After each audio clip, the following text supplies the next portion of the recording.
ChatGPT n'en finit plus de faire parler de lui. Que ce soit dans la cour de récré, au bureau ou même à l'Assemblée nationale, tout le monde en parle. ChatGPT laisse percevoir toute la puissance du phénomène et surtout la manière dont nous pourrions l'utiliser dans un futur proche.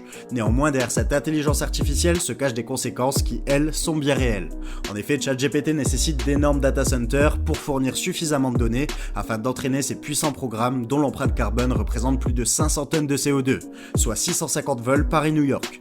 Le refroidissement de ces centres de données requiert des centaines de milliers de litres d'eau qui ont amené les scientifiques à se pencher sur la question. De nouvelles recherches indiquent en effet que la formation de GPT-3 a consommé à elle seule 700 000 litres d'eau.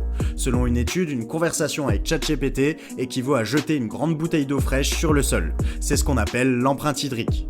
The biggest concern that I have about environmental impacts of AI is that we scale models as big as possible without thinking about the environmental costs that go into that, without thinking about what we can do with a much smaller scale model.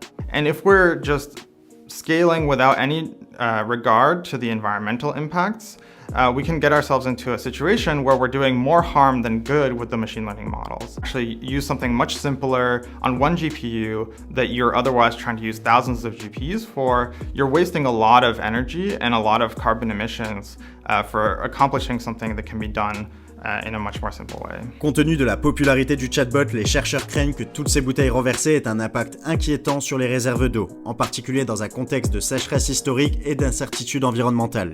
Des chercheurs de l'Université du Colorado ont publié un article inquiétant intitulé « Rendre l'IA moins assoiffée ». Les auteurs ont constaté que la quantité d'eau douce nécessaire pour entraîner GPT-3 est équivalente à la quantité requise pour remplir la tour de refroidissement d'un réacteur nucléaire. À noter que les scientifiques s'attendent à ce que ces besoins en eau augmentent encore avec les nouveaux modèles comme GPT-4. Dans ces conditions, les chercheurs préconisent de mieux cibler les lieux d'établissement des data centers, ou les faire tourner aux heures les plus froides de la nuit. Les utilisateurs du chatbot pourraient aussi privilégier les heures où la consommation d'eau journalière est la plus faible, de la même façon que les autorités l'encouragent pour les lave-vaisselle et les lave-linges. Pour les scientifiques, les entreprises de la tech devraient assumer leurs responsabilités sociales et montrer l'exemple en s'occupant de leur propre empreinte hydrique. Aujourd'hui, plus de 125 millions de personnes utilisent ChatGPT. Il est nécessaire de comprendre les enjeux écologiques derrière cette nouvelle intelligence artificielle qui tend à investir notre quotidien. La préservation de l'environnement est un enjeu majeur du progrès technologique. En cela, les géants de la tech doivent faire preuve de transparence et entreprendre des projets responsables. En effet, l'éthique est peut-être le prisme par lequel regarder nos nouvelles technologies. Donne-nous ton avis en commentaire et pour comprendre le monde de demain, abonne-toi à Bloom.